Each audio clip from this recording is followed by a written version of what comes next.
had spring. Good job. What else happened?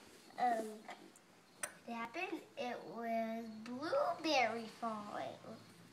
And then he was scared because of the fish. You can't be scared of the fish. That's silly.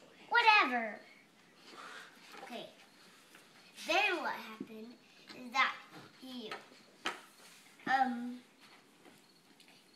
the sun came out, and then all the stars changed into different colors. And then he was dreaming again. And then he yawned, and then he peeked out of his hole and saw it was not spinning anymore. And then it came to life. The end. Good job, bud. Good reading. That's a good story for Max. Max liked it.